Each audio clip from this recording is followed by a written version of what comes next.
does have some decision-making information in that guidance that schools can use when they get to that point. And then hot off the press, we received late last night three new nutrition waivers, and I appreciate everybody's continued tracking of this topic because it is ever changing as we continue to look for more flexibility for school districts. So those three new waivers now, the first one allows for parents or guardians to do meal pickup. Their kids do not have to be present with them. So when districts are doing their grab and go option, families can pick that up without having to have their kids present. The second waiver that we just received is a waiver in meal patterns. And in plain language, this means that we recognize that districts may not have all of the regular options available to them to put together a meal that historically would have fit within certain nutritional guidelines. So there have been waivers around that to accommodate the fact that there could be some foods that are no longer available in communities. And then the third waiver that has been released, which was our much anticipated waiver, is the waiver that now waives the community eligibility requirement for the summer program. So in plain language, this means that as a state, we now have statewide eligibility for that summer program that some communities were previously being denied because they didn't meet that 50% free and reduced eligibility. We're working on finalizing the documentation, and we will have that up on our website hopefully later today. So I just wanted to make sure that people knew that that was available. Thank you. Fantastic. What questions do you have for Tracy on those two items?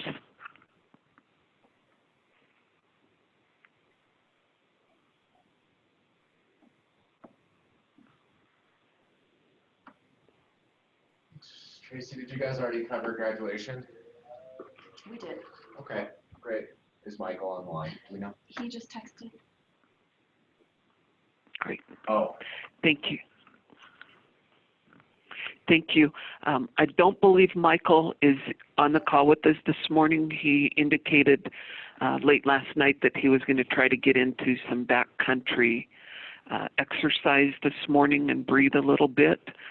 And so we will definitely forward that to tomorrow's call on enrolling students, and the issue that on the calls that are being fielded seems to be new students moving into districts. How do they get enrolled?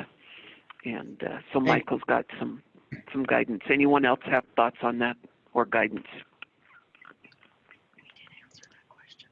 Okay, thanks, Cheryl. I know some other topics depending on who's on the line. We've got legislative, finance, and education meetings tomorrow. We've got a Board of Public Ed meeting today. And we're going to be working, well, you already talked about that, the guidance that we'll have today, the concrete guidance for school nutrition programs. So, Superintendent, do you want to touch on the Education Interim Committee or Board of Public Ed? Board of Public Ed, of course, you know, we are following the ladder of leadership, and we do know we have the opportunity for flexibilities within assessment as what the Secretary had shared. We are just waiting for that formal process to proceed and don't believe there will be anything else. But what I do want to say is thank you. The flexibilities that have been offered right now, I'm sure there are others in statute or other creative ideas. One of the things that we are looking at with the with OSARS and OSEP in special education, and the guidance that we have been getting back from them is, of course, following the law as close as possible. But in this time that is very unprecedented, to make sure that documentation flows within the framework of delivering, you know, student education services for our students with disabilities. I do know that they are formulating a different protocol that might streamline IEPs, that might streamline that documentation. We have not received that yet, but very proud that our unit is working very closely nationally and regionally in seeing what best practices are so that we can give them out to the leaders that are in the field. And if there's anyone that has any other comments or opportunities on how we can deliver FAPE and make sure that students with disabilities do receive these remote learning opportunities in an as much of an equitable fashion and fulfilling their IEPs. I would be very willing to listen and learn, as well as I know the rest of the leadership would be as well.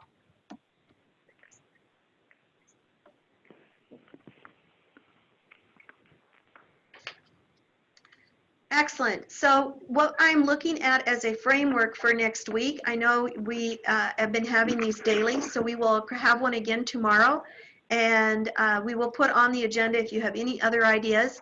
These are some of the agenda items that have come up with us here. If indeed we go to any other kind of a order from the governor that might be more of a shelter in place, that will be something that we can maybe put on. But next week, as we are all busy, I am thinking to move the advocate meeting to a Tuesday and a Thursday discussion at the same time. So there will be an invite out for that. And if indeed something does come up between Friday to Tuesday, we may do an emergency call. But within that, if there is no other business or any opportunities to offer, I would welcome those at this point.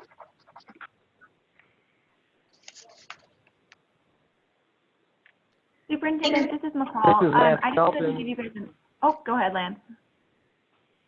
I just wanted to let everybody know I was on, and also wanted to express my appreciation for the collaboration with Julia Swingley and Superintendent Arnson in working on presenting that proposed order or waiver to the governor's office. I'm kind of hopeful that we'll see positive response there, and also grateful to McCall for her work in giving us that opportunity to submit that information for their consideration.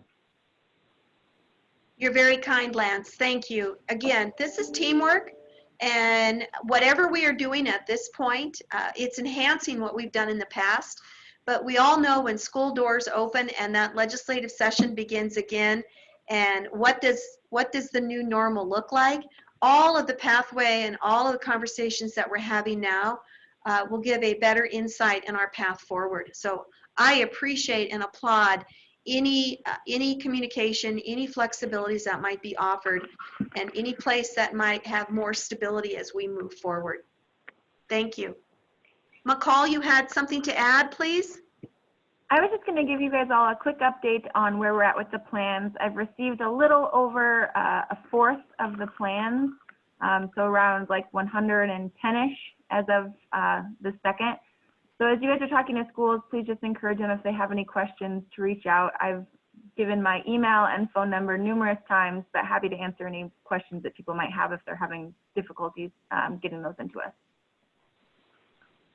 Thank you. And I do believe we have a link to the Montpec page that we put up last night on our COVID-19 webpage. And I do believe it's front and center to help all of our school leaders for that same communication level. And everything, McCall, that I can say is your communication with our office has been fabulous. The more that we can help solve challenges that the field might bring, the better that we can be. So that's a big social distancing high five to you, as well as to Dylan and everyone else that's on the line. Thanks so much. And I did want to let you know that I'll be collecting those throughout the weekend as well. I know that we gave Friday as our hard deadline, but if folks need a little more time, I'm certainly not going to turn them away. And, you know, as I do want to give an opportunity to those schools who maybe didn't get it to me for some reason or another. So I will compile a list on Friday as well and send it out to this group, just so people can reach out through whatever means they have to make sure that we get those by next week. Thank you, McCall. Anything else that we might have at this time? Superintendent, this is Pad. Yes, Pad. Hey, did I understand from Lance's comments that the OPI has submitted a further request for waivers or guidance to the governor? And if so, can that document be shared? Maybe it's posted, I just haven't seen it. And maybe I'm wrong that there's a new request to the governor. Lance, I'll let you take that one. Sure. Yeah, Pat, we just prepared our suggestion for the governor to consider more specifically waiving the county reimbursement language in 20-10-146 to ensure that the county reimbursements flow based upon budgeted routes in the same manner as the state reimbursements, and then also a request for an extension of the deadline for the new requirements for technology service provider contracts to July 1st, 2020, while also reinforcing the importance of continued protection of data security for students under FERPA and other relevant state provisions of law. And I can get that to you. I'll just email it to you. But that's something that we worked on collaboratively with actually with Kirk Miller at SAM, and then also with Julia Swingley and Superintendent Arnson. And we submitted that yesterday afternoon, pretty late, to McCall. So I'll get you a copy of that today. Thanks, Lance. And this is Dylan. Another area that we were working on is school elections, but the governor came out with new guidance on giving counties flexibility on elections yesterday. So I don't know if McCall wants to touch on that at all. I'm sure you all saw it, but it basically just allows counties to set their own election deadline for them, happy to send it to them. You kind of cut out on us there, McCall. Are you on speakerphone or? Oh, sorry. I think my internet.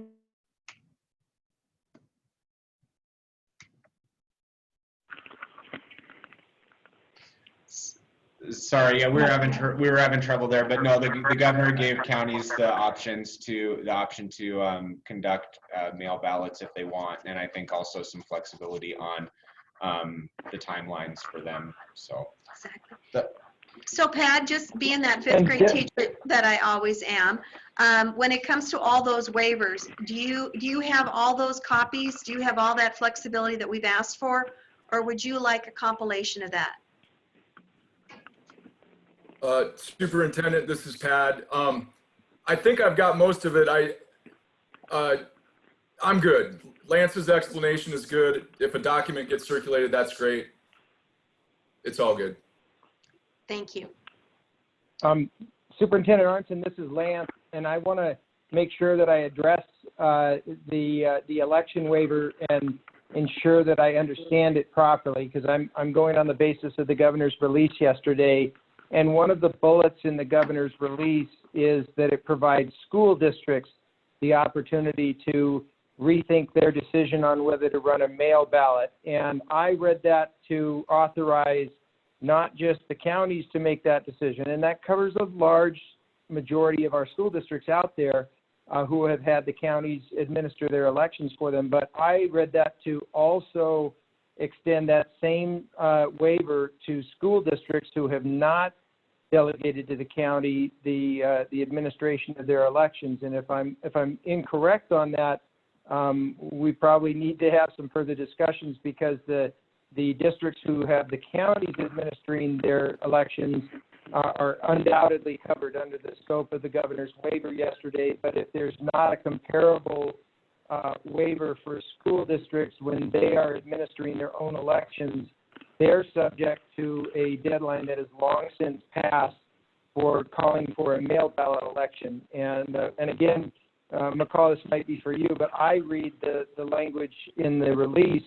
One of those bulleted lists specifically says it gives school districts the right to decide whether to call a mail ballot election. So unless I hear otherwise, that's what we're advising districts, is whether you have the counties doing your elections for you or whether you're doing the elections yourself, you have a waiver of the deadline that is long since passed. I believe it's 70 days out to have called for a mail ballot election for the regular school election in May. So Lance, this is Elsie, and I know you may have directed this to McCall, but let's circle around with that just for clarification with Nicole and Julia, just to make sure that we've got that. I know the date has passed, and we need to, if we need to ask for more flexibility, and clarification, we can do that. So that might also be something that we visit with Mr. Graybill about, just to have him clarify it. Okay. Thank you. The only other topic I might add is that I'm sure everyone saw the Senate passed a $2 trillion coronavirus recovery and economic stimulus package last night, 96-0. The House is taking it up today, and I'm sure we'll vote on it before the weekend. I'm having some conversations today with our congressional staffers to get updates on that. But a portion of that will come to education, unlike the last one that was passed by Congress. Education is going to be getting some of that funding. And in using that, this is Superintendent Arntzen, in using that amount of dollars that flow to the state agency, in reflection of this remote learning, in the manner of equity, possibly subscriptions, however that might be, to allow remote learning. And again, school year's doors are almost closing calendar-wise. But in the opening of this effect, there may be other opportunities for what education delivery may look like. And so I'm looking at contractual agreements, not just with our student information system of Infinite Campus, but with other things that we have here that might be deployed more equitably across our state. And of course, money-wise for that, there isn't at this point, but with the opportunity of the federal government within this $13.5 billion possible gift to K-12 education, that the state may be offering more equitable distribution of what resources might look like. So we've already begun that talk and thinking outside the box. If there are opportunities that anyone would like to share on what that might look like in the future, be more than happy to offer a seat at the table as we unwrap that.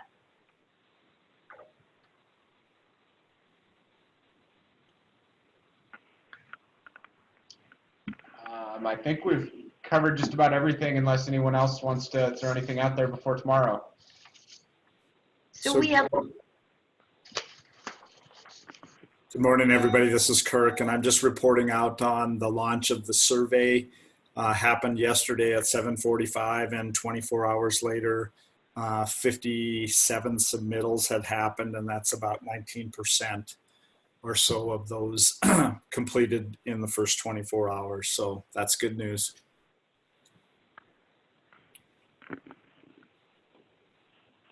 Thank you, Kirk. Well, we'll be on again at 10:30 tomorrow, and then we will readjust next week's Education Advocate call for the same time Tuesday and Thursday, unless, of course, there is some other unnormal activity that does want us to gather again and have another conversation.